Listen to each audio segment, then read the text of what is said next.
fifth grade. Really ain't no difference if that nigga gay. Blood satellite. The question is, where do we stand on chairs? And I was thinking about this the other day. Usually at the back of an auditorium when you can't see. See, I knew I was opening it up for something like that, but I'm like, I don't know. Where do we stand on chairs? What's he going to pick? He picked that. It's okay. I'm so sorry. That's all I got on short notice. I wasn't leading anywhere, but we walked into an empty arena. Okay. And so the empty arena, like, what are you going to do? Are you going to pretend you're playing football? Or are you going to pretend you're playing soccer? You picked soccer. That's fine. But it was like, one of the things is, a lot of the guys I knew growing up, like fathers of my friends and stuff, it was known that the guy in the living room had a chair. And it was usually a recliner, not always, but usually and that's dad's chair. And no one else sits in dad's chair. And that's where he sits. And he's probably had that chair forever. Yeah. And I think my dad, when he was alive, he had a recliner, and my wife's dad has a really expensive recliner too. Like one of those new ones where it's a few $1,000s and has all kinds of features on it and maybe a massage aspect to it. But I was thinking about it because I've never felt the desire to have that chair. We got a living room. We could probably fit one. It's not that big, but we could probably fit one. I'm like, I don't want one. We have like kind of one of those L-shaped couches. Yeah. It takes up most of the space, but I'm like, I've never even felt the desire to have a recliner. It seems strange to me. It seems like a thing that is not big in our generation of millennials either. Like, I don't think millennial guys have a thing where, but for men of previous generations, that was a desirable thing. Kind of like, I want to have a pool and I want to have my chair and it's going to be my place. And if anyone sits in that chair, the wife or the mom will come in and say, oh, get off that. That's your father's chair. Like it's a man's thing. And so I'm trying to think, are you less respectable as a man if you don't want that chair or don't have that chair? And I don't have an answer to this, but I'm just really asking you because I don't know. I never thought about it. I think I wonder, I'd like to hear from the Euros and the Americans about where this lands, but I think this is it's a cultural thing. I don't think I think the core masculine part of it is like kind of a proprietarian or like what do you call it? Like a territorial thing. Like, if this is dad's chair, I had that. My dad didn't have a chair, but with my dad, he had a studio and you couldn't go in dad's studio. And my grandfathers, both of them had chairs. For my mom's dad, it was a big, oversized, expensive lazy boy recliner and nobody got to sit in it. Unless you asked nicely when I was really little, I could sit in it. But otherwise, nobody sits in that chair. And then my dad's dad, it was a designy wingback chair. And they were poor, so they must have got this at like a yard sale or something. But it was a really nice looking, like a velvety wingback chair from like the 50s. And that was his chair right in the corner facing the window. But I think the reason it's a chair is that generation does a couple of things. They read the paper. They listen to the old Victorola, or later on they watch the television. So those things are their like wind down me time things, and then the chair represents that and becomes their territory. And I think that's the reason that my dad had a studio, and that's the reason that our generation doesn't have chairs. We might have studios, or like for me, I think about getting a chair all the time, but I think about getting like a comfortable office chair because I spend so much fucking time at my desk at home. Yeah, you know? That's what I was thinking, because my wife is saying, like, you got to get a better chair because this chair creaks a lot. You've probably heard it I try and edit it out as much as I can on the podcast, but sometimes when I'm talking, like you kind of hear it like this, like in the background. I don't know if you can hear it now. Now it's not doing it really, which is annoying. I'm like, okay, my frame of reference is gamer chair. You know, I'm like, oh, I get a gamer chair, but I'm like, is that really cringe? It feels like it would. Like, I feel like people would respect me less if I got. I think it's cringe. I think it's cringe. Right? I think there's the desire for utility can lead you to considering the gamer chair because they're marketed that way. But I think depending on what you're doing, I mean, if I'm not in the market for this, I hope that I am one day. But I would be going down to actual design shops. I'd be looking at like the class, like for example, you think like Charles and Ray Eames, right? A lot of the Eames, like the quote unquote the Eames chair, but they did a lot of stuff. A lot of their other chairs. How do you spell that? I haven't actually heard of this. EAMES, Eames. So the Eames chair is a classic, like a lounge, not a kind of a recliner. Oh, cool. Yeah, so that, and it comes with an ottoman, so that's a classic one. And then the whole thing with this, aside from the materials, I'm a furniture nerd, but anyway, forget the materials. The point is it's supposed to be like one of the most comfortable chairs ever made, but it doesn't have all of the lazy boy features. It's just like when you sit into it, it's like a glove. But they have versions of that because Eames mostly did stuff for offices, and the companies that still sell their designs are largely for like expensive boardrooms and shit. So they make really, really nice like 5-wheel rolling chairs for offices. Yeah, that's what I'm really looking at right now. comfortable. The Eames executive chair looks really cool. Yeah, there you go. That's like $450 too. Which... Yeah, well, I mean, it's cheaper than a fucking lazy boy. It doesn't have a power. There recliner. You go. You got it. Market. We got it. There we go. There it is. Resolved. I know a good take when I hear it. But the conclusion I'd come to is I think, and I don't know, but my feeling right now, and maybe I'll feel differently when I'm older, but I feel right now that something was lost in the transition from the lazy boy in the family room to the office chair in your personal studio or office. Because when I was a kid, why did I even want to sit in that chair? What was so cool about that chair? Well, it's in the family room. It's in the room that we all sit in. When we have Christmas, that's where the tree is, and we're all little kids. We're opening presents, and Grandpa's right there sitting in the big chair in the middle. Not in the middle, but like the center wall, right? So, I mean, it's almost like it's not just about him. It's about his relationship to us. It's a patriarchal position. It's almost like a throne in kind of a funny way. So I mean, that's kind of what I was getting at, yeah. If I ever had a family room, if I had a house, not that any of us will ever own houses, but if I ever had a house, I would want something like that. I might not even use it all the time, but I want to have the big dad's chair where dad sits, because that's what dad does. I don't know. What we are doing, we're unpacking MGTOW lazy boy nationalism right here live in front of your fucking faces. So that because that's kind of what led me down this line of inquiry, which was, is it reflectant of me to say that? Because like you said, the grandfather, that was like a throne, that was a fulcrum of the room that you sit there. And then, because not only as a man do you need the chair, you need the culture that says that if someone else doesn't sit in the chair, A, they know it's wrong, and B, the wife would come in and say, get out of there. Like they are defendant of this cultural game that's happening in there. So it needs not only to be your chair, everyone needs to recognize that's your chair. And then also that's important. So there's 3 things going on there. And you could say this is a microcosm of a larger cultural change, which is, I think, what we're happening here. But as a man, because what you don't want to do is, like, in these scenarios, if a kid or anyone sat in that chair, the father wouldn't need to come and yell and explain to someone that's their chair and you don't sit in that. If the fucking daughter's boyfriend comes in and sits in the chair, and then you get out of there, why? It's just a chair. Now he's talking back to you. See what I'm saying? And you need to stand there and justify why that's your chair. And you need to have like a whole essay written in your head to justify that. Whereas before you wouldn't need to, it would just be known. Yeah. I think even like when I was a kid, if I had friends over, I'm talking about this in third person, but you were my friend and you visited my grandparents' place many times. But like if we went to my grandparents' place and you or somebody else was just going to go sit in his chair, and I mean, if nobody's there, it's not like it's a huge deal. But if we were going to, like, we're about to have lunch or something and there were people walking around, all I would have to say would be, oh, that's granddad's chair. Don't sit there. And he's like, oh, yeah. Oh, shit. You're right. And you get it. You know what I mean? Yeah. Every other chair is fair game. There's the love seat. There's the sofa. There's a couple other ones. No, but that's not the one. And you can spot it. This is why I want to talk to other, because you're bringing it up. I never thought of it before. I thought that was just my family, but I guess that's a thing. Right? Is that a thing? It is.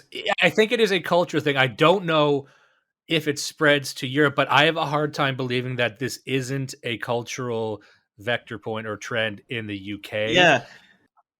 I think because like there's certain things that are common to all Europeans, maybe not so much now, but if you went back in time, like this was, we'll get to this later. Like we talked about traditional societies before, but the idea of sort of the fireplace and the hearth being the center point of the life, and something being on the hearth is important. So you might have like, that's where you'd mount things. You'd mount a rifle from when you fought in whatever of the 700 wars your family would have fought in if you lived at that time, or a big moose, something. It was idea that this is a part of the house that is for, legacy, family legacy. You'll have pictures up there, pictures of your grandparents. So the idea of like around the fire, and you gather around the fire. It's this sort of, it's a spiritual, cultural thing.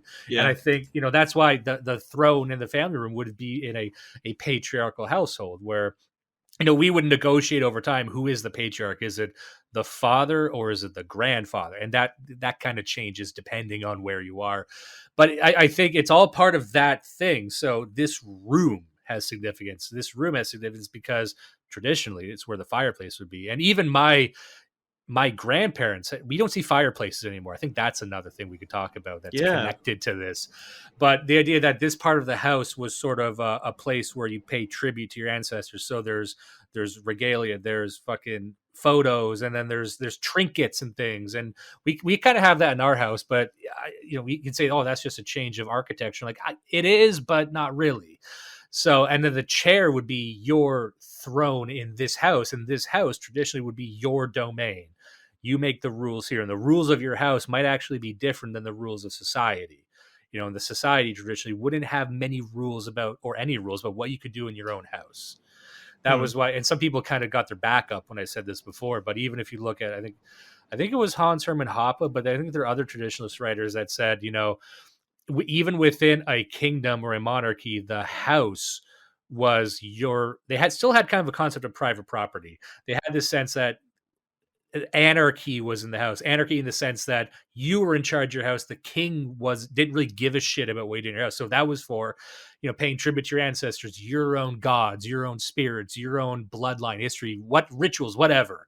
So I think it's part of this ecosystem of your house, and that is important, and that gets broken down over time. So, we kind of got into a deeper thing than I wanted to, but it starts with the lazy boy, I think. And you could say like the lazy boy might have been a consumerist extension of that, and maybe even a parody of that, where it's like, oh, you're a lazy boy.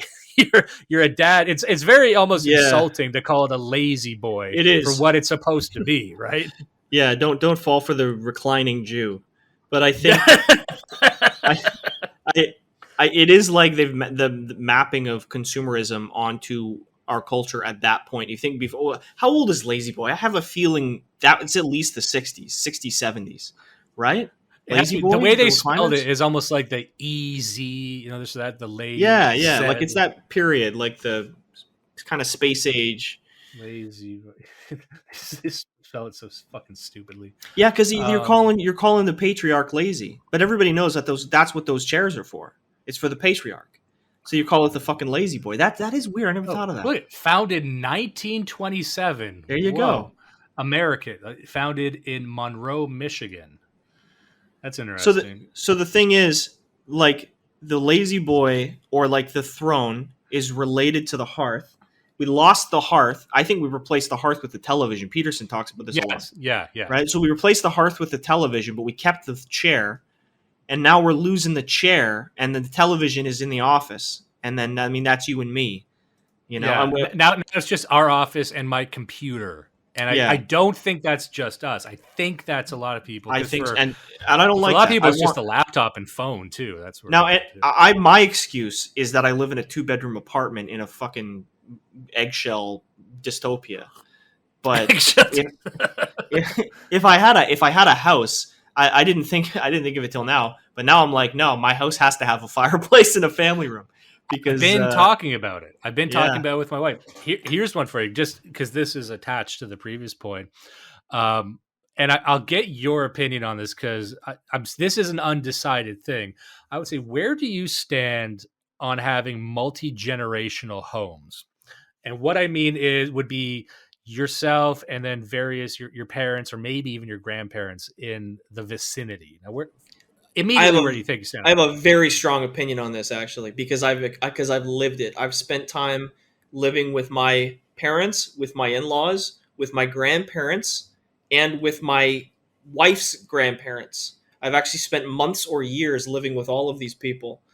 And I think, and I don't like to push this on people because it's a big leap, but when people are talking about remember what they took from you, this is what we have to get back, and they're talking about 1950s barbecue ads. That's great. Let's focus on fixing the nuclear family first. Just get your mom and dad back together. Let's fix the divorce rate. Let's get, siblings to get along. Let's build some neighborhoods. But the next thing past that is you need to have close, and I mean geographically close, connections with your siblings, your cousins, your nieces, nephews, aunts, uncles, and grandparents. And whether that means living in the same house or living in a neighboring house, it's one of the things that I'm going to miss when I move back, because here where we live, all of my wife's aunts, uncles, the grandparents have gone now, but all of them live within walking distance, literally a 5-minute walk. I'd go downstairs, cross 3 blocks, and I'm at their place. And everything's accessible.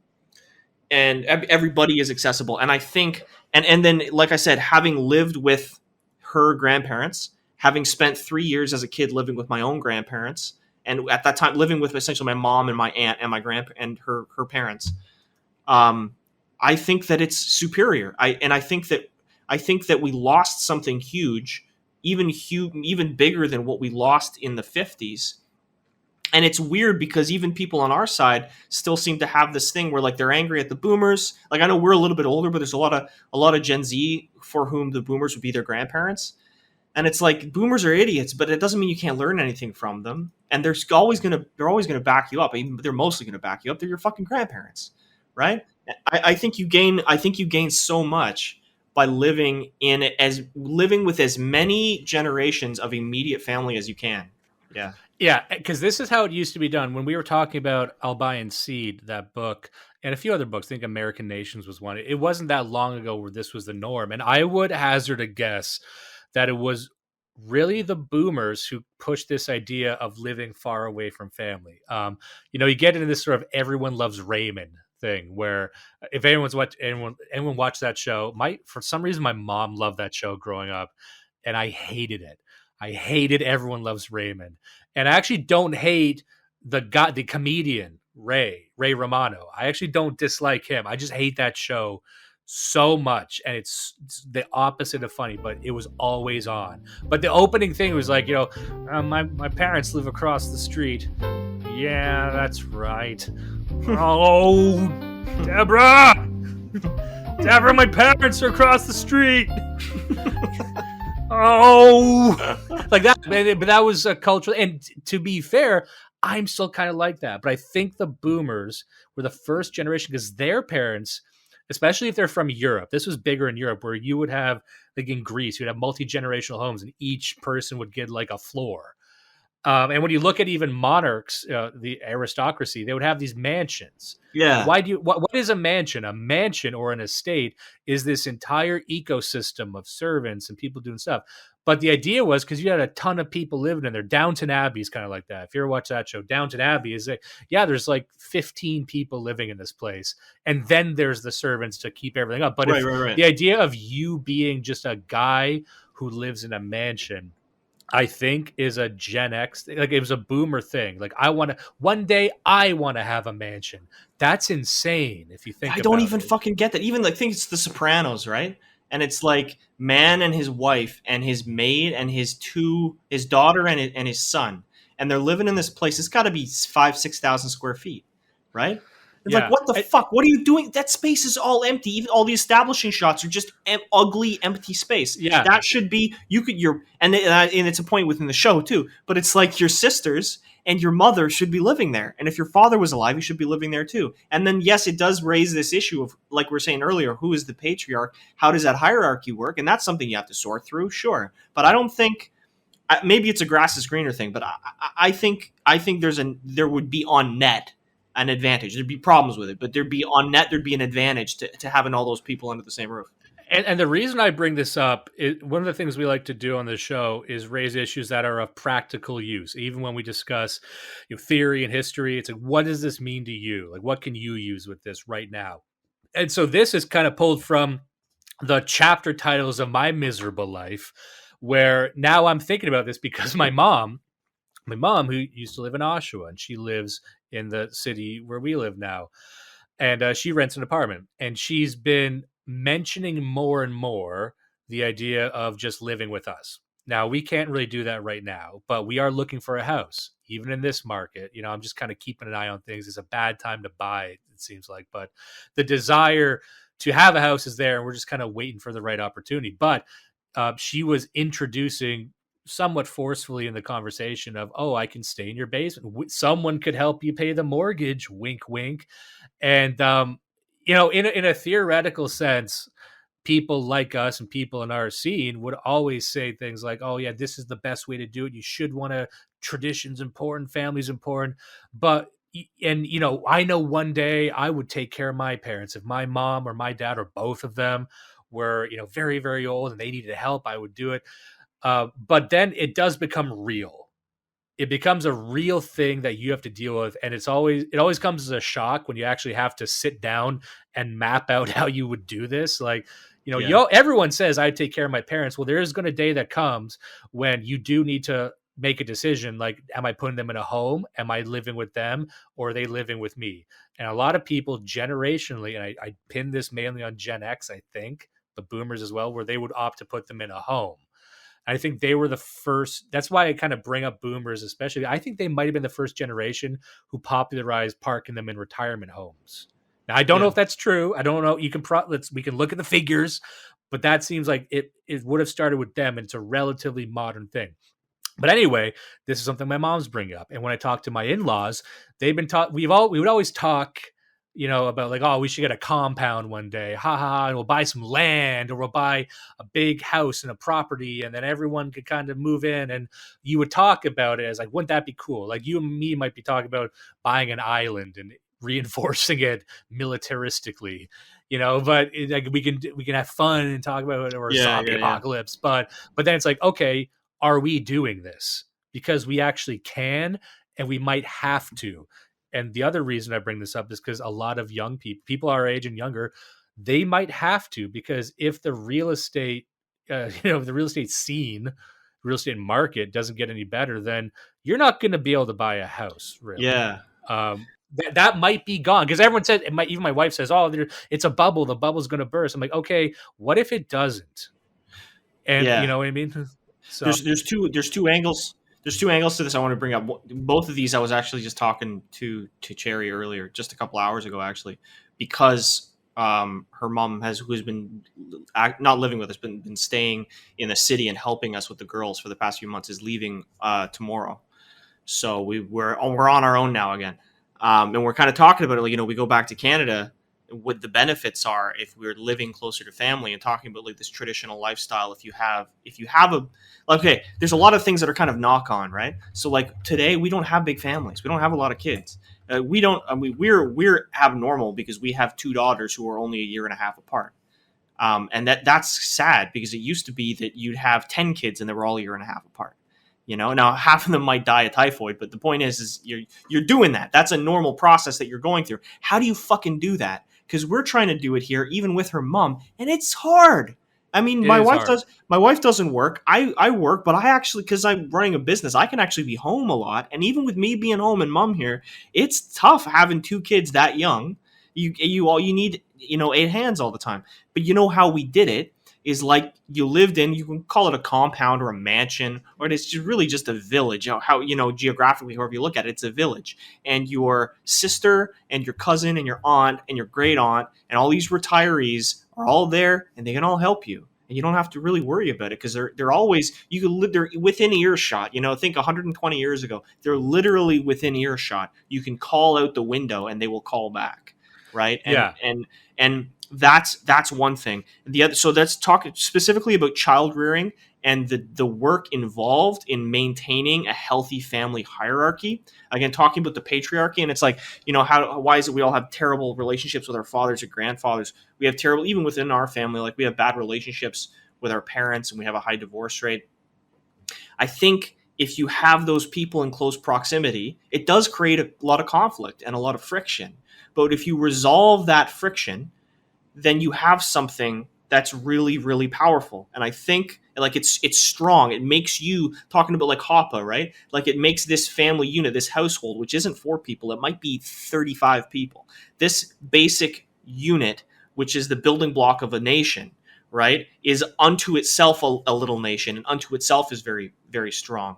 And I think the mistake that we made somewhere in the interwar period was this concept of like democratizing everything, or like the concept of the new man, where like everybody can get out from underneath his hierarchy and out from underneath his family and from his name. Everyone is self-made. Everyone, like, nobody has a connection to family. Like, if you want to pin, for example, talking about boomers, my parents are older than yours. My parents are boomers. My grandparents were the previous generation. My grandparents, none of them ever went to a home except for my mom's mom, who had dementia, and she had to. Literally, she needed like permanent care. She couldn't like feed herself. But the point there was not so much that they sent them to a home, because they didn't. These people, by the time my parents were in their 30s, they all moved out, and these elderly people wound up just living on their own. The point was, just economically and from a social standpoint, that's a stupid fucking decision. Why are you going to leave home? Your parents have got a perfectly good house, right? You're wasting all of this money. You're inflating the housing market. And for what? Just so that you can damage your relationship with your family and undermine this whole system. And somebody, some Jew somewhere, has whispered in your ear that you're not a real person and you're not really independent, and you owe it to yourself to get away from your family and to do everything, and you need to buy your own house. No, don't get married. No, just buy 2 houses and buy 4 cars.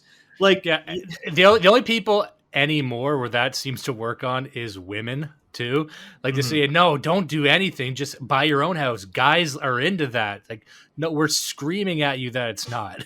Like, I don't care if a woman has her own car and house. Not only do I want you to live with me at my house, but my house is actually my grandmother's house, and that's where we're gonna live. Well, I know this is gonna spin off into a bit of a bigger topic, I bet, but this is why I laid it at the feet of boomers. Especially them. Gen X would be to blame, and to a lesser extent millennials too. But one thing I noticed when talking to boomers, even, because the father-in-law is one, but I've heard this from other boomers as well, where they have this, they'll talk about the money they have, and they're very against leaving it to their children or grandchildren. Not all of them, but there is this attitude with boomers. They're like, I saved it, I'm going to spend it. You're not getting anything. They've said that. They've said that and laugh like, you're not getting anything. I'm going to spend it. It's mine. And then, a lot of the Gen X and not Gen X, but millennials and Zoomers be like, well, I guess he's right. It is his. Like, who am I to say? And it is a thing you don't want to impose on. You don't want to impose on them like, that's my money, because that sounds selfish when you say that. But it should go without saying.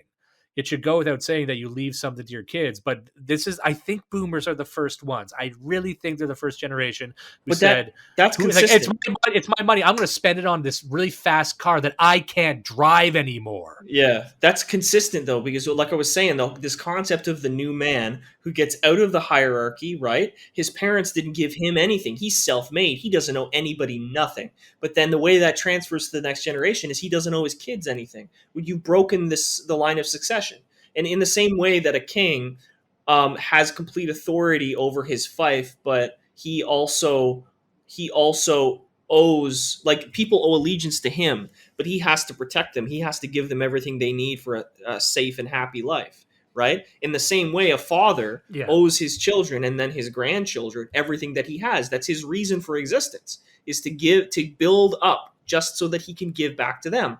Why? Because the only way he got that big, and that the mountain that he is the king of, right, was built by his grandfather. That's how it's supposed to work. Yeah. But like now, I do think it's the boomers, and to a certain extent their parents' generation, that broke this line of succession, where they say, my parents gave me nothing, I'm going to give you nothing. And then of course Gen X and millennials now are saying the same shit. They're like, well, my parents didn't give me anything, so if I ever get anything, I'm not giving it to my kids. Like, no, we're in the position right now. We have to bite the bullet. My parents didn't give me anything. I will say, credit where it's due. Cherry's family and her whole family on this side where we live, all live very frugally, and they all have tons of money in the bank, and they all give it to their kids. So there is a culturally, it is different. They do still do that here, and I think that's wonderful. But for those of us that haven't gotten anything from our parents, I think we need to bite the bullet and just bring that back. Yeah, You know what and I I mean? think that's kind of what I'm talking. Like the millennials, maybe of our age, and I bet Gen Z is looking at this too. But you're thinking like we have to relearn this stuff. So the onus is on us to actually make a positive argument for this, which is actually what I'm doing, which is why I'm going down this because I'm like, I didn't have the greatest relationship with my mom, and I don't have the greatest relationship with my extended family. But it's like, okay, well, if this is valuable, if this is relevant now and should be relevant in the future, we got to be the first ones to like reteach them. So that's why like I don't Right, have right. any like grandparent to really look to do this stuff, and you do, which is good. But and like there are other cultures in the world where this is still happening, but I think in North America, and this is just to say, I think Gen X were the ones who really came out the most mutated by this, because if you look at a lot of Gen X parents who are raised by boomers, you would see that they've bought into this thing, just like the boomers taking their money to the grave because they feel like it's theirs and they own it, and they would rather take it into their coffin than give it to you. But then there's also the Gen X, and this was kind of boomers too, where they feel like the man, and this might tie back to the chair thing, the man is defined by how little he cares about things. So if you were a successful man, you would come home from work and just not give a shit about your kids. And you've already accepted that you're sending them to public school for what, 6 hours a day? Maybe there's nannies involved too. And it's like you're more of a man if you're the more disconnected you are from the family and you come into the house almost like a stranger. And I think a lot of the times the children will treat the dad with deference, not because they actually respect him, but because he seems like an angry stranger. yeah, yeah, yeah. And I've seen that in my own family. My uncle, I don't want to lay too much onto them, but his son came out as gay and ran away from home to like another province, and this came out of the blue for them, and he just seemed kind of emotionally dead about it. And he's very much I always joke that he's just straight off the assembly line white guy. He kind of watches hockey, he wears the clothes, it's like it's a beer shirt you got for free maybe, and he's not fat, but he's just kind of doughy, just a guy, just a white guy. You could probably think of one right now. Yeah, yeah, yeah. White Canadian guy. But he's And in he's got that the age accent. range where he's absorbed a lot of this shit, and his new version, the version of masculinity and fatherhood that he's absorbed is essentially some kind of alienation. Yes, yes, and he's like, I don't know what happened. It must be the culture, it must be and there is an element to that. But also, if my son came out as gay and ran away and I didn't talk to him anymore, I'm like, how did I not see that coming? Yeah, And then if you're like him, where you're like, oh, it's just the media, like, but you weren't in a position where you were kind of reducing the brainwashing. You weren't substitute, because you could say maybe he was raised, it was a nurture versus nature thing, sure, but then you have to provide your own nurture. Like he was nurtured by the media, by the schools, but you just weren't there to provide a counter argument. And yeah, I yeah, think generationally that was seen as a thing, just like the boomers, like I'm just here to raise you. I don't know what I like. It's very disassociated parenting, yeah. and you're kind of just going through these motions and you're always confused by things. Anyway, the reason I brought this up is because we've actually started thinking about this. So I actually sat down, I was talking to my wife, I'm like, okay, this would actually help us get a house, get some land. We'll buy some land with a house on it. And then, so we'll have enough space, because living shoulder to shoulder might be hard. But the way I'd mapped it out, and maybe you can tell me what you think about this, was we get a pretty good sized house with some land, but a lot of land. And we would buy these tiny homes that they would stay in. Now, I don't know if this is big there, and it's kind of a meme movement at this point, but they have these things, they're called tiny homes, and they kind of build them. They're prefabricated. They set up really fast, but they're pretty good. They're around the size. You can get them of various sizes. You can get one that's really small. You can get ones that are around the size of a 2-bedroom apartment, and then they're completely self-contained. So they would have, a little sewage, electricity, all the stuff is wired together and hooked up. You would have to, I imagine, set up where the sewage is going, connected to the electrical, set up that stuff where the source of everything is coming and going. But the idea is you can kind of get these shipped to you, and then set them up. And they seem pretty well built. They'd be like a cabin, but there's all the amenities on the inside: washroom, kitchen, water, everything, shower. It'd be a bit cramped. You probably couldn't raise a family in there, but someone's, retired parents with no kids, that'd be my mom would be one. And then you have them just on the land, so they have their own space they can go to that they own, but then they could also rejoin. There's space in the house too. But and that's it. And these things, the prices that I've seen, they go from anywhere from like 15 grand up to 50 grand. But a $50,000 completely good setup house with all the amenities, and it's new and it looks modern, there's a pretty good space in there. That's a pretty good deal compared to if you were to buy like the shittiest house in a lot of these places is $500,000. Yeah, and the other thing is if you're getting somewhere, if you were going to get hypothetically, right, up near north of where you live, we're talking about generally southern Ontario. You get up in a region where you can get a plot, like you can get 10 acres, right? And on this 10 acres, there's a bungalow. The 10 acres with the bungalow is going to already cost you literally $1.5 million just because it's 10 acres. And the bungalow, it could be nothing. It could be an empty fucking lot, and that's what it's going to cost. And if it had a huge mansion on it, it's going to cost you even more because it's got the fucking mansion. So you may as well, you're going to pay for all that land anyways, right? You may as well get the one with the size of home that you need. And that's the whole reason you're getting the 10 acres in the first place, is you can use it. Because the difference between paying, because it's not going to be, you pay the 50, you're going to have to pay contractors and all kinds of stuff. It might cost you $300,000 to get that other unit in. But once you get the other unit in and you start putting multiple units in, this is still way cheaper than just buying one that's probably in disrepair. Like you were talking the other day about one you'd seen was an old church or some shit. And it's like you gotta completely replace the roof, and you're paying for some dumb shit somebody else put in that you don't even really want, right? Yeah, this is a lot of people are buying these houses with the intent to rip them down anyway. Right. What I was going to say is, it's looking at buying this land and rebuilding this, and it's like you need to look at the utility. Look, what is it you're actually trying to achieve? And it's not going to end up looking like something that you're familiar with, because what you're doing is not new, but you're rebuilding something that we haven't had in a few generations. And I think it's the same thing that we're trying to do with the families, that we're taking the hard, expensive steps now, or we should, to rebuild something that we've lost.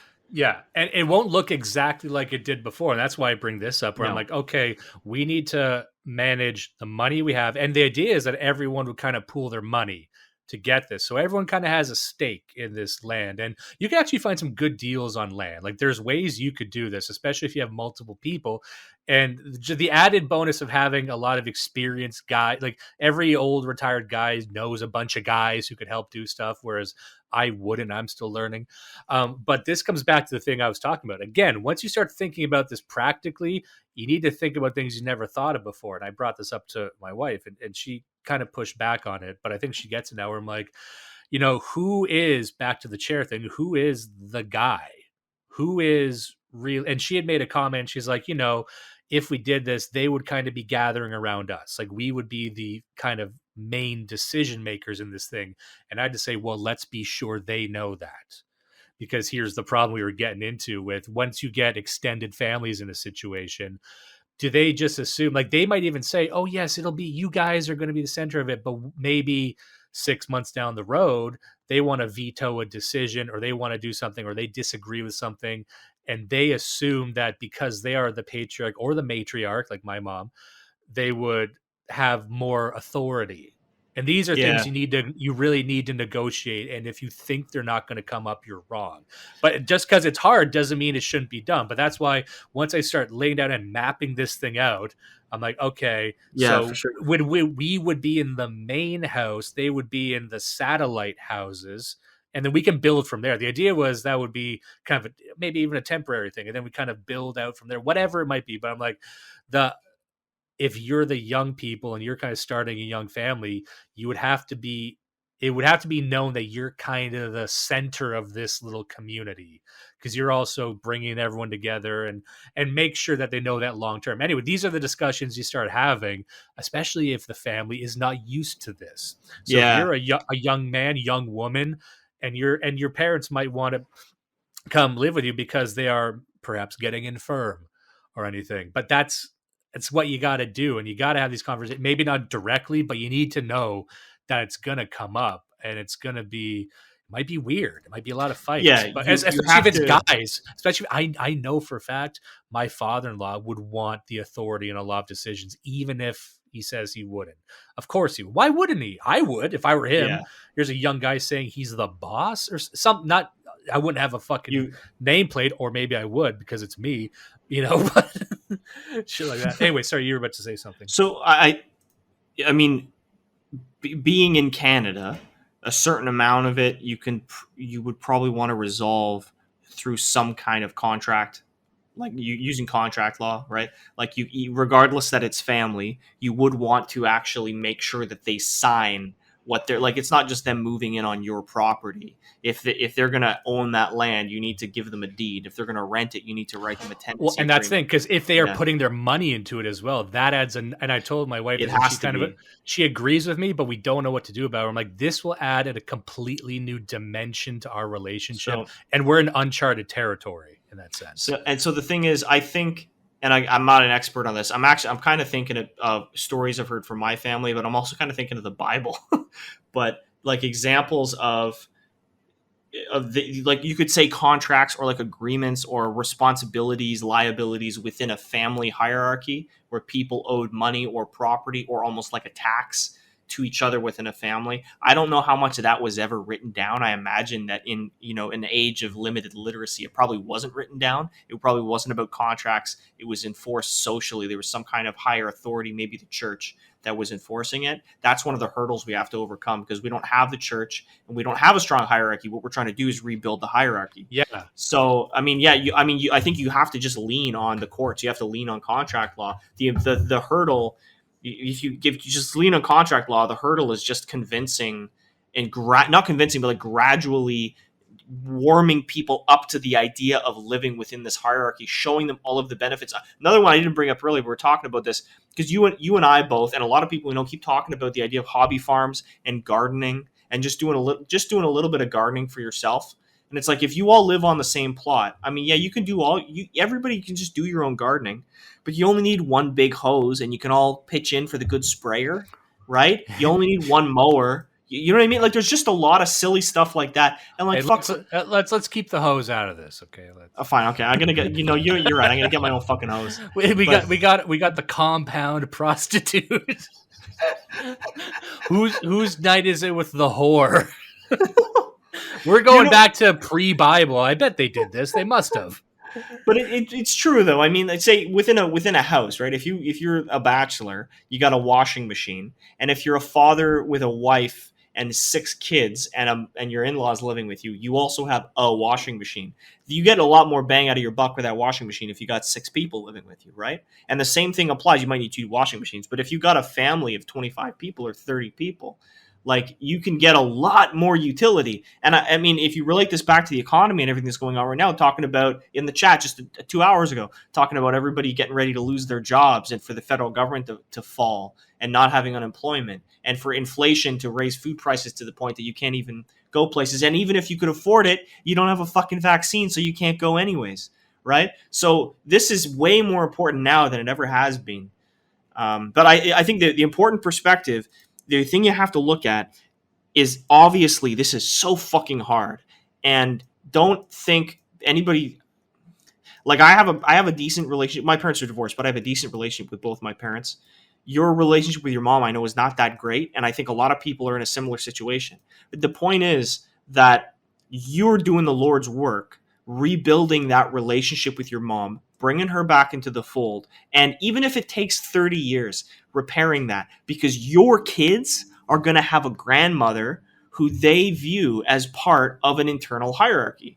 And then it's fixed because your grandkids, to them, this is going to be normal. In 2 generations, it's all fixed, right? It just starts with us. So it's really fucking hard right now. Nobody's saying this is easy. Our parents and our grandparents didn't have to go through this. Actually, it was the opposite for them. They benefited from. It was really easy for them to burn all of this, and they made big bucks on it. They all got they're loaded because they avoided all of this responsibility. So we have to fix it. It's going to be expensive and painful, but the benefit that we get is we actually get to have families. Yeah, well, that's the thing. Like they really sold it out. They cashed out, and then they have vacations, and they bought the muscle car that they just polish constantly. They got in retirement. They're just polishing vehicles they bought that are so wildly impractical. They don't even know how to fucking drive them most of the time. And if they do, they'll drive it once a year, and then they'll go buy a root beer. They'll go to A&W and buy a root beer float, and that's your fucking life. It's with a wife that you just, and that's such a different way that boomers look at the world. And just back to the thing I was talking about before, about how they're like, they treat retirement like I did all the stuff. I hated my life. I hated my entire life. I hated the people I spent it with. I hated the things I had to do, but I saved my money and I'm retired and I can cash out now. So the alternative to that would be, don't live a miserable life. Don't resent the fact that, because now you cash out, and now the only thing you could think of is be hyper consumerist. The only thing you could think of is be a 75-year-old guy in your khaki shorts going on a cruise, and cruises are terrible. I've been on a cruise, and old people, because they don't know what they don't know what to do. So boomers are funny because they have all this money, they don't know what to do, and then they'll resent that they have to like help their kids out. It's like, oh my god, I gotta loan my son, my grandson some money because he's in debt to this. He paid $200,000 for the degree that I paid $550 for. Shit like that. That's not gonna be a boomer thing. Like I actually try and pull back from the boomer hatred. But it's funny that just the point you made before about how you need to make a positivistic argument for this. I think that's what it is. And that's kind of what I'm doing. And I'm describing me doing it. You're going to do it too. And I think other people have to do that and think about it. Like when you sit down to do this, you're going to be dealing with people who don't understand why this is fundamentally good. And you'll need to bring them into the fold. And you might need to do a lot of negotiations. This reminds me of a debate I saw recently over there on Politically Provoked. This would have been on December 9th, 2021. So it was this guy, Dalton Clodfelter versus a guy named Flauncey. And the debate was cucking versus trad relationships. So this Dalton guy, he's a America First guy. He's a Groyper. He's a Nick Fuentes fan. And I don't know if you've noticed this, but every time I listen to America First sort of micro E-celeb, they sound a lot like Nick Fuentes. Not just like the way they dress, it's very shirt, kind of Mormonish, like shirt, tie, everything straight laced.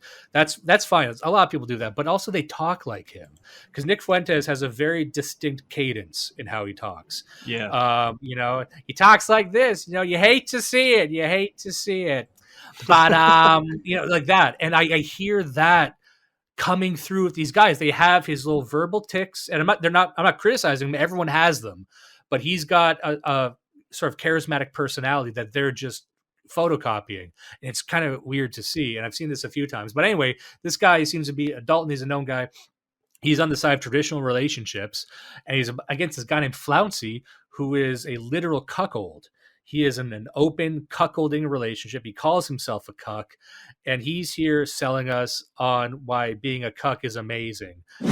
Yeah, I think your wife is an adulterating whore, and I think that you are less of a man, and maybe you lack some type of self-confidence that involves maybe you being a provider, you being a caretaker, something along those lines. Your whole entire intro sounded like a big cope to sort of basically sell your wife out to other men and for you to get nothing in return. So yeah, that's it. That's all I got. Okay, well, in terms of getting nothing in return, like I love this dynamic. I get a lot of love from it. I get a lot of enjoyment from it. I get a lot of happiness. So, I mean, I get everything that I want. And for me, I'm sure that because I've heard you talk on other things that you understand that there's a difference in gender dynamics. And I think that dynamic of me going out and just like looking for girls to slay is very different than her when she takes her time and like really builds it up to something. It's very rare that somebody wins over her favor. So I like being open to that, whether it's 0 people or 1,000 people, whatever she wants. Well, that's part of the problem is you should have already won over her favor, and that should be the only favor that she needs. And you really shouldn't have this simp mentality of like, oh, I need to be everything. I need to give everything for my woman. I need to make her my entire world. Like, that is not how the dynamic is supposed to be. The dynamic is a man's world is a man's world. A man has to do things like go to work and fulfill these natural desires of ambition, right? A woman looks to the man as a man looks to God, right? So and there's a lot of places you can go with this. There's a lot of avenues you could explore. I'll give you a couple criticisms of this flouncy guy, but to start it off, the thing is that Dalton, being anti-cuck, as you imagine, but he didn't really have a lot of ways to argue for a traditional relationship. And it seems that when backed into a corner, he'd point to the Bible, because a lot of these guys are Catholics, a lot of these guys are Christians. So they'll be like, the Bible said, and then of course it ends up the same way these always end up, where the flouncy or whoever would be like, oh, so do you believe that Adam and Eve and a snake? He's like, yes, I do. Oh, you're so crazy. And that's just where it ends. That's just where you guys get stuck. But then because if it's you couldn't be bothered to make an actual practical utilitarian argument for why a monogamous heterosexual relationships actually work, because they fucking do. Like all of Western civilization is built on it. I wonder whether it had an impact. And Flouncy would say that, that is the norm. I accept that's the norm, but he describes himself as a liberal imperialist. I think that's kind of a joke, but also it describes what he wants to do, because he loves being a liberal and he wants everyone to be a liberal. And so he would say that the old thing that they all say, which is, that's what they say. You'd say like, oh, whatever people do in their bedroom doesn't matter, as long as it's not harming anyone, it's fine. This and that. What if that's good for you? It's good for you. It's good for the goose. Isn't good for the gander. Whatever. But he would accept that heterosexuality is a norm, but that's just some kind of wild coincidence. What cuckolding really is putting my woman first and focusing on fulfilling her desires. I have discovered in myself that this actually gives me way more satisfaction than focusing on myself. It's like I'm trying to climb a peak all my life, reaching the highest height that I can, focusing on myself. And right when I get to the top, I realize that there's this feminine beauty there that I adore so much. And that's like a rocket ship taking me off Mount Everest and showing me how insignificant that little hill is. This dynamic is not just prevalent in the bedroom, but outside the bedroom. There's an asymmetry to our relationship that I love so much. By focusing on what her makes happy in all aspects, I find myself more fulfilling and more valuable. I love when she picks out clothes for me for the day, or when she asks me to pick up those heavy groceries, or when she picks out new decorations for the house. In bringing that home and organizing it as she likes, we truly turn the house into a home with her feminine spirit. That feminine spirit is the focus of this relationship dynamic. I have an urge to please, and by fulfilling this urge to the woman I love, I open up a part of divinity. So what you would have to do, and I'm not trying to lay into this guy Dalton, because this is very difficult. And this is what the main thing I'm trying to say is this is what we're doing too. It is difficult. It's a big project to actually defend heterosexual, monogamous, married relationships. You really need to go deep into history, into culture, maybe into spirituality, into psychology, into sociology, into everything, because you have to create a very strong foundation, and those foundations exist, and the writing is out there, the research is out there. If you take the time, it just takes a lot of time. But the example I always give is about transgenderism. It is okay to say it's gross, because it is. It is okay to notice how many transgender people are mentally ill, but where you don't want to go, unless you got the horses for this, is defending the concept of a gender binary. And you can do this. You can defend a gender binary. You can make an argument against transgenderism, but it's not you're making it against transgenderism. You need to craft the argument for a gender binary. Yeah. Don't just say the Bible said it. Nothing against the Bible, but that's not a very good argument. And It can't be anything like, this is new and I don't like new things. This isn't how it used to be done. It's not how it was before. It's different. Like Tony Soprano. It's not how it used to be. But like, you can't say that, because that's not really anything. Like, but you can do it. You can make an argument for heterosexuality being the norm, but you're going to have to come with a lot of research, and then that's where these gets, because now we're in a position where cucking's bad. Why? The Bible said it. Well, that's not anything, you know. Yeah. A note on that debate. Oh, sorry, continue. I cut you No, I off. was just gonna say that's a whole thing with the alt-light, with fucking groypers and these people. Like, they're at face value, they want to represent what's traditional, but when it comes down to actually talking about fundamentally why those things matter, like, for example, there's differences between men and women. Can we talk about that? Can we talk about that men ought to have authority over women within a family? That men, men can deal with the sphere of the world and women can deal with the sphere of the home. But no, you can't fucking say that, because that's illiberal. Right? And these fucking quote unquote conservatives, who are supposed to be even farther right than the Republican Party, are afraid to talk about gender roles in the household. That's all you would have to talk. Look, that's there's a million things to talk about. That would just be a nice starting point. But you can't even fucking say that. Because the Bible said so. Just appeal to authority. Well, and this is why I think this discussion pairs so well with the family thing and the home and the hearth thing we were just talking about, because a lot of the groypers, I don't have anything against most movements. I think anyone doing a thing is good, good, best of luck, Godspeed. But they seem to set up base camp in a lot of very puzzling places for me. So, when it comes to tradition, there's a very, very strong argument to be made. I think Joel Davis from Imperium Press does a pretty good job at this. And there's a lot of other people who do, but he just comes to mind. But they'll be like, you will, for example, what you just said was, there's an argument to be made for why men should be in charge of this or that, and the woman should be in charge of this or that. Now, what the groyper would do is say, we're setting up shop in women are retarded. There's, so why is that? Why should a man be in charge of women? Because women are stupid and cringe. That's what they'll say. And refuse to elaborate, leave. Chad, move. I agree. But how, that is funny as a bit or a joke. Because women are essential.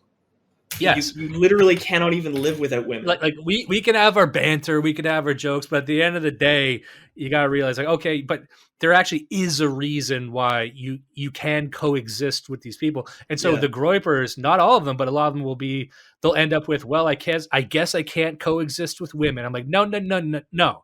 That just means you're going to die an angry virgin. And I say that not in the way women say it as like an insult joke. I mean, really though. If you believe you cannot even communicate with more than half of the population, this is a doomed enterprise. So you have to actually make a positivistic argument. And so the groypers, the other one is like, tradition is good because the Bible says, like, no, like there's a lot you could look into for why tradition's good. And I find they're not even good at making pro-Catholic arguments, if I'm being honest. Is that I think even Nick Fuentes had a debate with Jay Dyer. I keep bringing up Jay Dyer, but he did a lot of debates where Jay Dyer was like Roman Orthodox, or not Roman, Russian Orthodox, and then Nick Fuentes was Catholic, Roman Catholic. And then, Jay was grilling him on a lot of the things a Christian would grill another Christian on. And Nick Fuentes didn't really know. He doesn't really know that much about Catholicism. He might not have read that much about Thomas Aquinas, for example. And there's a lot to read. If you're a Catholic, there's tons of Catholic and theological philosophy. And there's people who do treat it very seriously. But I would say that even on the trad Cath thing, they don't know. They don't got a lot to say. They just say it's in the Bible. That's true. Well, why the Bible? So the point being that to bring the family together, to action this in the real life, you got to actually make a presentation. You got to convince people. You can't even gesture to the authority because the authority is not there. And then even if the authority were there, the people you're trying to convince don't recognize it as an authority. That's where all these debates end up. That's where in your real life, if you said the Bible says it, well, if they don't recognize the Bible as authority, what does this matter? So if you believe everything in the Bible is true, you should be able to pull from the Bible and explain the Bible to someone. And if you can't do that, I guess you don't really get it. And I guess you're not really equipped to do what we're actually trying to do, which is, okay, let's actually sit down and think, like, how would we rebuild this traditional household and explain it to people for across 2 or maybe even 3 generations don't recognize the authority. And sure, maybe this takes the form of a chair in the living room, but let's talk about the chair. Let's talk about why the fireplace matters. And it might sound small, it might sound insignificant or frivolous, but it's not really if you if you really look into this stuff. And then, for those listening, really walk yourself through this, like, because this is when you take your ideology, take your abstract concepts and map them onto the real world, and you're going to find you have a lot of problems, but you need to, because otherwise it doesn't exist. And I guess, this could lead us into our next thing. Maybe not, like, because I was reading, I don't really have a lot to say about this topic as a full completed thing, but I was reading a book, The World as Will and Representation by Arthur Schopenhauer. Let me just grab it real quick. So in our circles, people will bring up this famous philosopher named Schopenhauer. Great hair. He's got a real good face. I love the head on this guy is an all-timer. Classic. And then he's got if you look him up, it's the same photo. I think he had like a painting done or something, but he's got that look like Ben Franklin had, where he's kind of disappointed in you. Which I think we can bring that back. Like, talking about the family and shit, we got to get every man in our generation and every generation hence needs to have one thing above the fireplace that we will rebuild, where we're disappointed at everyone. Just an oil painting of you scowling over the fireplace. Not even scowling, just like looking and just pursing your lips, like the white guy. Not happy. No, we're doing that for sure. Yeah. So The World as Will and Representation. It's a long, big work. The work he's most known for, even though he's published other things. And you'll hear Schopenhauer brought up a lot. Like, you'll hear Kant brought up a lot. You'll hear Spengler brought up, Evola. You hear all these guys brought up, and you might know a few quotes from them, but you won't really know the length and breadth and depth of what they said. You'll kind of have maybe a couple slogans of what they represent. But I sat down and I read it because I want to know what's going on with this Schopenhauer fellow. And it's really interesting. So he, just to explain it briefly, and I'm wading into dangerous territory here, because now I'm getting into philosophy, and there's people who are very well researched on this, and they might very well call me a liar. And I'm not trying to lie. I might just be charismatically wrong. So be soft on me. Be easy on me. Charismatically wrong. Yes. Hey, look, I'm still Canadian. You got to give me a wide berth. Anything I'm talking about, you got to give me a wide berth. It's never really a lie. He means well. Yeah, but this ties directly into what we were just talking about, I think. So his way of thinking, the Schopenhauer thing, kind of grows out of Immanuel Kant. I'm not going to get too much into Kant, because there's a lot of people who really stake their flag in Kant and know everything about him. He's a great philosopher, German idealist. But he had this thing that you might have heard of called a priori. Yes. So when you might hear in a debate, you might hear in a conversation, what is the a priori truth of this? And what the fuck does that mean? So to put it in ways that aren't very labored and difficult, I would say that when something is a priori, that means like it is true in and of itself. So I'll give you an example. This might be a wrong example, but it's something I like to do when I was first reading through this. It helped me conceptualize it. Like, he's trying to find out, like, how can you prove something exists or something is real without sensory input? Like, how can you be sure that the world we're living is real without taste, touch, feeling, all that stuff, any of the corporeal things? That if you can't see it, it's still there. The answer to the question, if a tree falls in the forest, doesn't make a sound, how can you prove yes or no? How can you prove that something exists if you're not there to record it with your consciousness? So the idea would be, I always said this, I'm like, okay, what is a chair? How do you know a chair exists? And what is a chair? It's like, oh, it's like this thing made out of wood. But let's remove the material. What is a chair? Is it just a thing that looks like a chair? Because you could go to Mars right now and find a rock structure that might just by happenstance look like a chair, have the seat and the back. Right? That's not a chair, right? Okay, so what is? Well, it's got something that you sit on. Okay, so it can't be a rock though. You can sit on a rock, you can sit on a log, you can sit on all kinds of things. No, okay, so a chair has to be a thing that looks this way. Then we get back to the Mars thing I just said. Well, you can kind of stumble across something that kind of looks like a chair. It's like, okay, well, that's not what it is. So it's a thing that you sit on that humans make, that's made for the purpose. It's okay. So the definition of a chair now requires intent and purpose to exist. It can't just be something you randomly find. That this thing we call a chair as we strip it down away from it, what the wood it's made out of doesn't matter the exact shape, but it's a thing that a person, a human sits on, that a human designed. You kind of see where I'm going here is the once you break down the categories of existence. So Kant had this today. It's like there's things in the world that once you strip by all the material, all the senses, that we know they exist, even if you're not there to sense them, or they don't even need to be explained to you. And what he had said is like the most fundamental a priori things in the universe are space and time.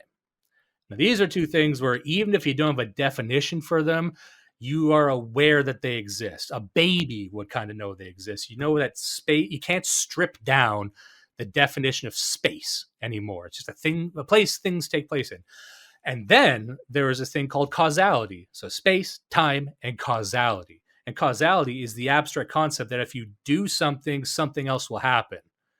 That's a concept, an a priori concept of it in itself. And so Schopenhauer kind of took this and expanded on it. And as I'm in, and this is a very reductive way I'm explaining this, but it's kind of interesting about like what is real. And people ask these questions, like, how do we know something's real? It's like, okay, well, let's break it down. Let's really think, like, how do we know something exists and what is existence? So Schopenhauer, he has this very, very long 2-volume book. I read the first volume, The World as Will and Representation. So he kind of takes this and he says, in short, at that very basic level, there's space and time, but there is this thing he introduces called will. And will is life. Will is existence. And that might sound crazy. Like, okay, what, like, he would describe even a ball rolling down the stairs as will.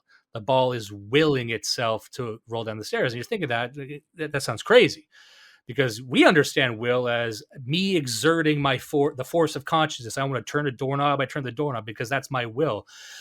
He would say that that's just a higher order version of will, but there's this thing called will, and there's lower order stuff like gravity. You know, the fact that things kind of exert a force and a will on each other. Like if you imagine a meteor flying through space in a vacuum, it won't stop. It'll go on forever unless it intersects with something. That's kind of causality, but that's also will. Like something will keep going on forever unless it intersects with the will of something else. Now, this could be in a political sense. This could also be in a scientific sense, is the way he outlines it. So he would say that something like gravity or space, time, there's all different types of time. Like time, the linear sense, but then there's also time in a very, very twisted kind of quantum sense. So on the low level, will is like a ball rolling down the stairs or a meteor flying through space. And intelligence and consciousness is merely a higher order version of will. And this is why he was kind of dinged with being more atheistic, because traditionally philosophers would say, oh, we are divine. This thing we have called consciousness is a special gift that animals don't have, rocks don't have, trees don't have, but we are special. We've got this divine light in us. And he said, no. He's like, consciousness, this us being able to look at ourselves, is merely just a more advanced version of will. We are actually no more different than a plant. Now, if you see a plant moves, a plant has a will. When you have a plant, it kind of turns to face the sun. It doesn't really have a consciousness. But a lot of New Age people would say, oh, look at how the trees grow in a certain way. That means it has a consciousness. No, it means it has a will. It follows the sun. It digs its roots. It decides. It lives as much as it can until it conflicts with something else. So he would look at consciousness and our ability to kind of discern the world and stuff as just more advanced will, but it's fundamentally no different than a meteor flying through space. It's just a bit more complex in the sense that there's gravity and then electromagnetism. And electromagnetism is a way more complicated version of gravity, but it still kind of exists within this umbrella of will. So that's why you would say, you have space, place things happen, and you got time, this thing where it happens across time, causality, the fact that cause and effect, the concept of interaction. Then you have will that kind of exists alongside causality. And it's just this universal dance, he calls. So, and that's why he said that nothing really exists until it enters this arena, that the world is representation. The world is just kind of things existing.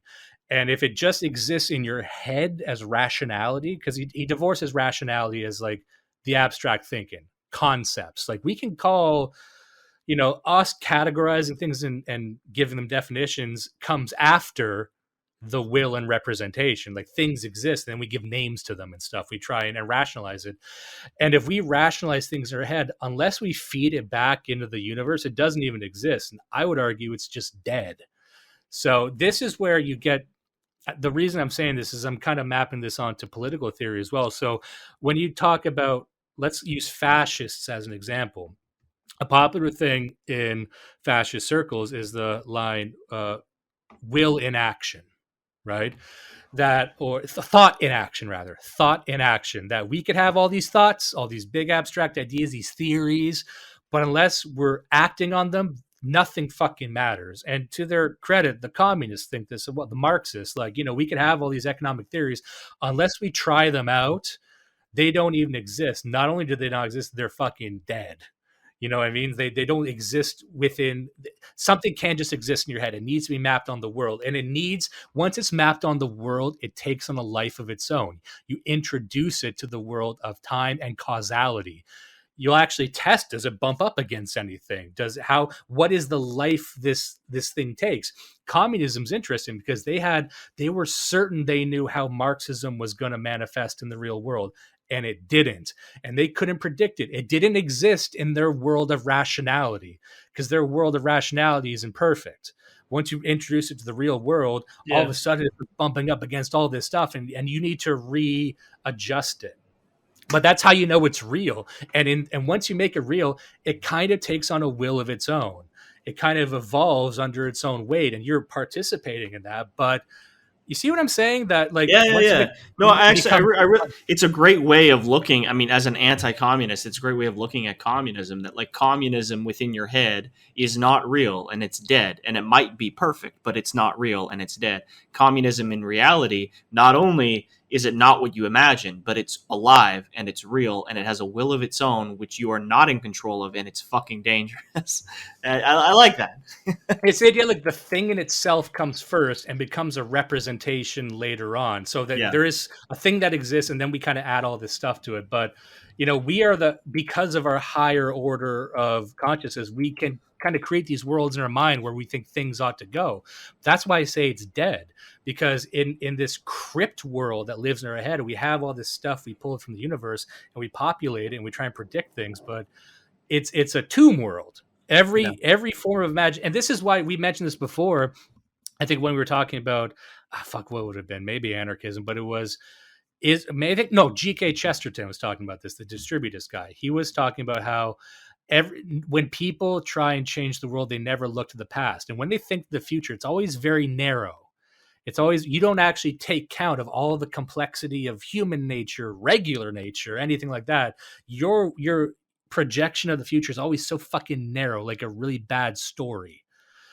But that's why I always call like your imagination of the future is a tomb world, and if you map it on the world right now, it will reveal all kinds of inadequacies and accuracies. But that's why, as you watch Marxism evolve over the 20th century, Marx's theory changed because they had to grapple with the strength of ideology, because Marx kind of touched on that. But when we talked about Louis Althusser trying to break down, okay, they had to evolve their concept of how this thing actually works in the real world, which means it's actually more alive than the theory. So, and in fascist circles, like early on, fascist circles were like this. It's like, we need thought in action, not only to make it real, but also just, if you're from the startup world, this is what they call like the lean startup methodology, where you need to test your assumptions.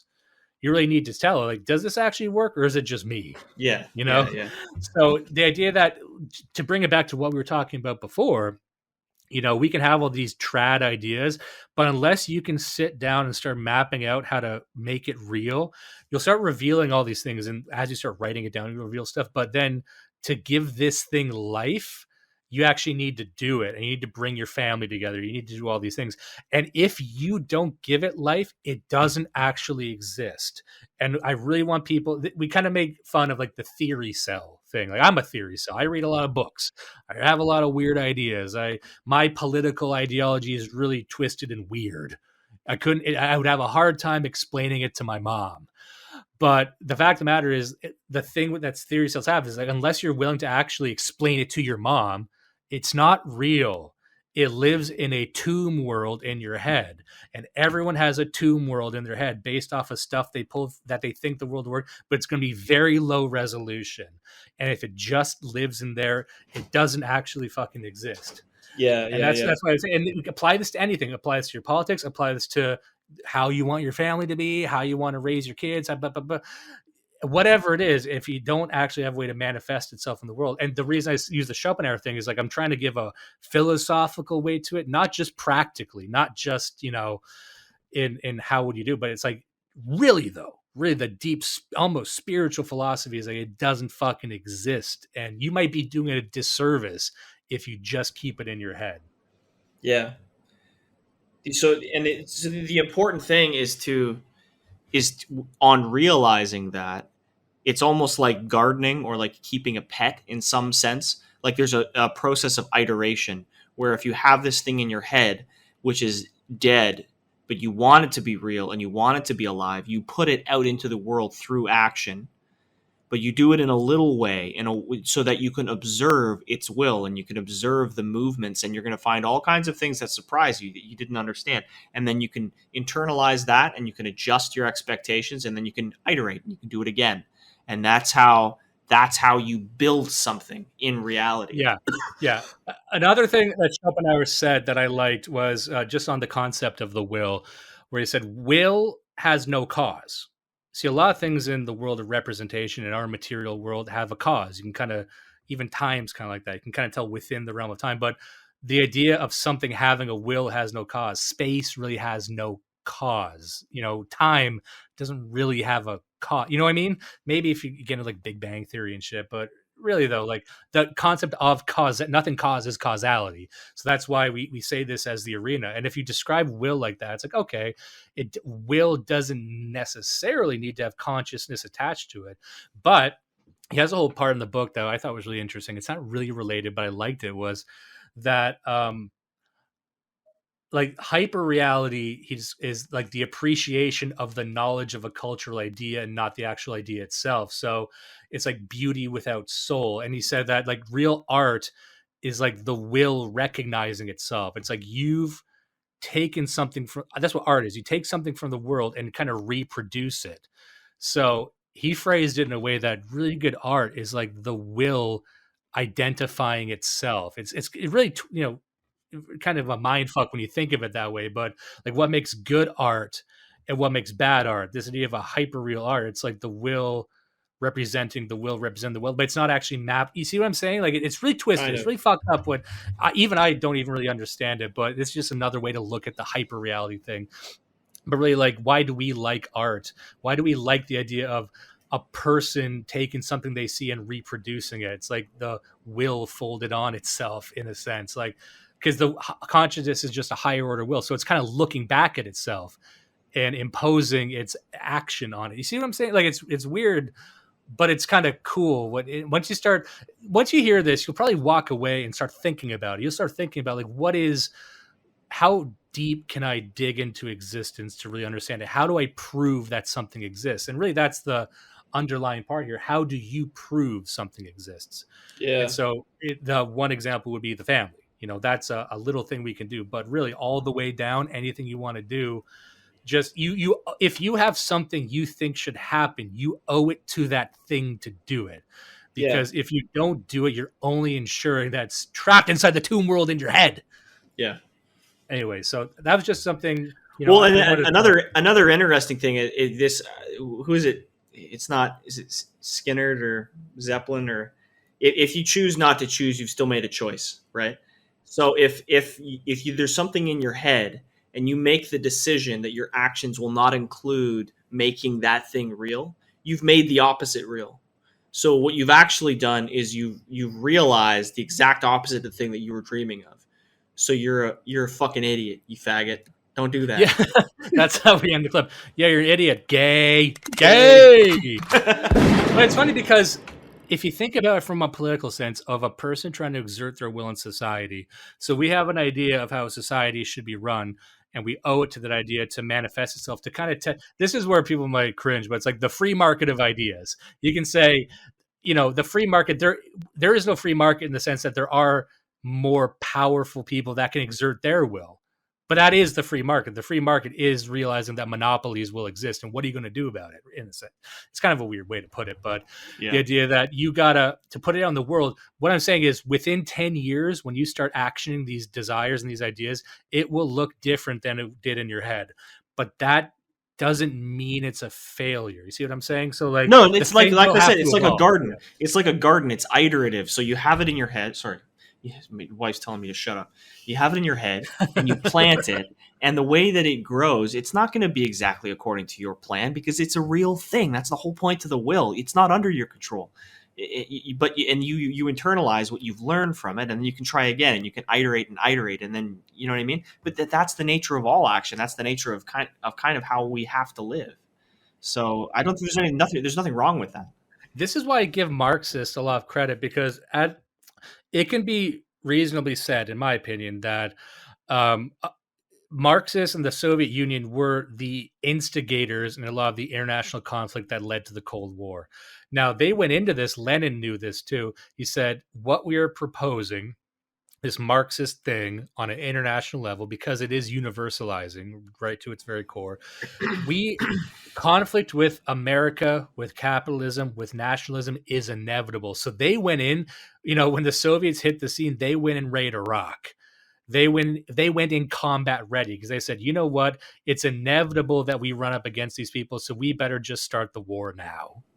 Because they believed, and whether or not you believe that's true, my point is that if you have an ideology and you believe it's the perfect ideology, it needs to be combat ready. And I don't mean any adherence to violence, but I mean, like, if you put it out in the world of representation and causality and all that, just like a people, if you look at the folk ways that we talk about, most people on the global scale were defined by combat, by picking up a gun or a knife or a sword and fighting against other people for their little niche to survive in.